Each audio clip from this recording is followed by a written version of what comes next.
সঙ্গে আমার সংসারে এত বড় একটা বিপর্যয় ঘটে গেল, তাকে আমি কিছুতেই বরণ করে ঘরে তুলে নেব। বাবা শোনো তো, শুধু তোমার মায়ের মৃত্যু নয়, আরো দুঃসংবাদ। হ্যাঁ, দুঃসংবাদ। মায়ের নির্মলি খবর পাঠিয়েছে চৌধুরীদের সঙ্গে দেওয়ানি মামলায় আমাদের হার হয়ে গেছে। মামলার তোমায় হার জিত তো আছে বাবা। হ্যাঁ, আলবত আছে, কিন্তু এই যে কত বড় অপমান, কত বড় লজ্জা, তা তোমরা কেউ বুঝবে না। তুমি আগে স্ত্রী বলে ঘরে গেছো, সে আসার সঙ্গে সঙ্গে আমার সংসারে একের পর এক দুর্ঘটনা, অঘটন, বিপর্যয় ঘটে যাচ্ছে। ও মানবী নয়, লক্ষ্মী, আপনার ডাইনি।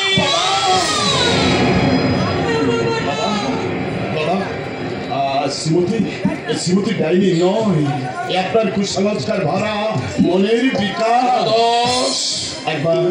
একবার শ্রীমতীর দিকে তাকিয়ে দেখুন তো, ওর চোখের তারায় আপনি খুঁজে দেখুন তো, কোথাও কি ফুটে আছে কোনো অশুভ চিহ্নের লক্ষণ। আপনি আপনার কথা ফিরে নিন বাবা। শ্রীমতীকে বিনা দোষে আপনি কাঁদাবেন না, শ্রীমতী ডাইনি নয়। আমার জন্য কেমন সন্দেহ মনে হচ্ছে, তাই আমি আমার মায়ের মৃতদেহ পোস্টমর্টম করে দেখতে চাই। আপনি দয়া করে আমাকে অনুমতি দিন। তুমি বলতে চাও তোমার মা আত্মহত্যা করেছে? নয়, আমার মনে হয় তোমার যাই হোক না কেন, আমি বেঁচে থাকতে রায়বাড়ির কোন লোককে মৃতদেহ আমি কিছুতেই কাটা ছেঁড়া হতে দেব। বাবা শোনো, অসৎ উদ্ভট কল্পনা মন থেকে বুঝে বলে সসম্মানে তোমার মায়ের সৎকারের আয়োজন করো। আর যার জন্য আমার সংসারে একের পর এক এমন বিপর্যয়, অঘটন ঘটে যাচ্ছে, সেই অলক্ষী, সেই ডাইনিকে এই মুহূর্তে বাড়ি থেকে তাড়িয়ে দাও।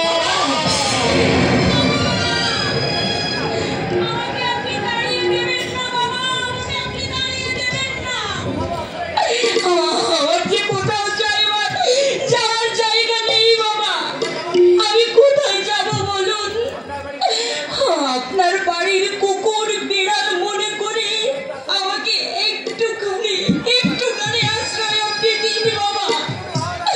দুমুঠো ভাত আর মাথা গোজবার মতো একটুখানি ঠাই দিয়ে আমাকে বাঁচতে দিন বাবা, আমাকে বাঁচতে দিন।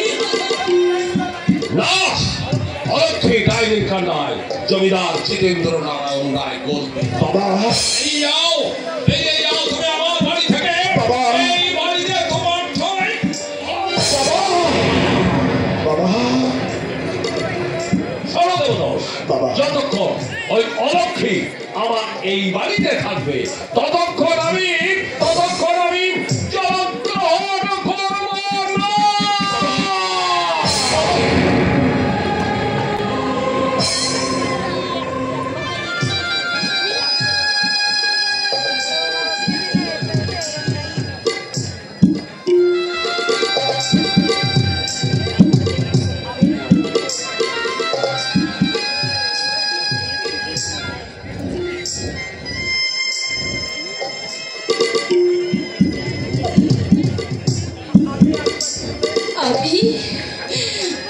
আমি এই বাড়িতে থাকলে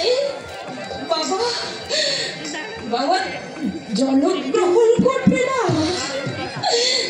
না না, এ হতে পারে না, এ কিছুতেই হতে পারে না।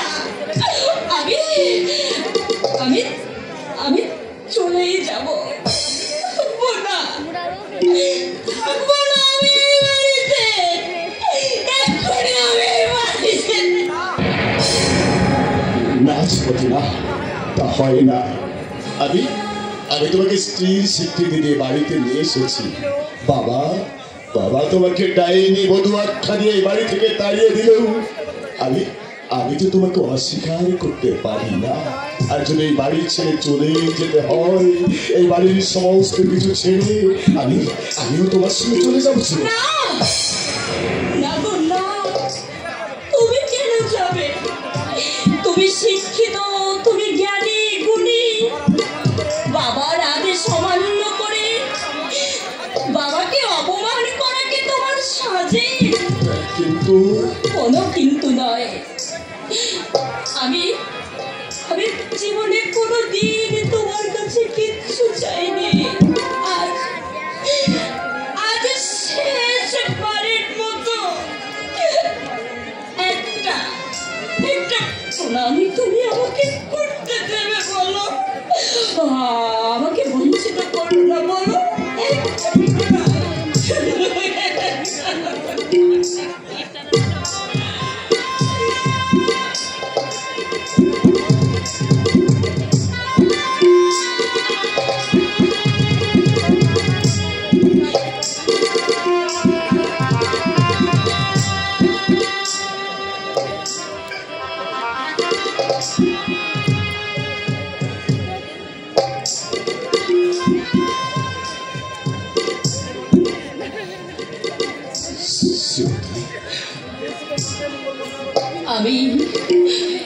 আমি দূর থেকে এই সংসারের মঙ্গল কামনা করব। আমি ঠাকুরের কাছে ডেকে ডেকে বলবো, ওগো ঠাকুর, আমার ভাগ্য দোষে আমি কান্নার সাগরে ভাসতে ভাসতে আজ আমি মৃত্যুর অন্ধকারের দিকে এগিয়ে চলেছি। আমার দুর্ভাগ্যের সঙ্গে আমার স্বামীর জীবনটা তুমি জড়িয়ে দিও না ঠাকুর। আমার স্বামীকে তুমি সুখে রেখো, তুমি শান্তিতে রেখো ঠাকুর, শান্তিতে রেখো। শ্রীমতী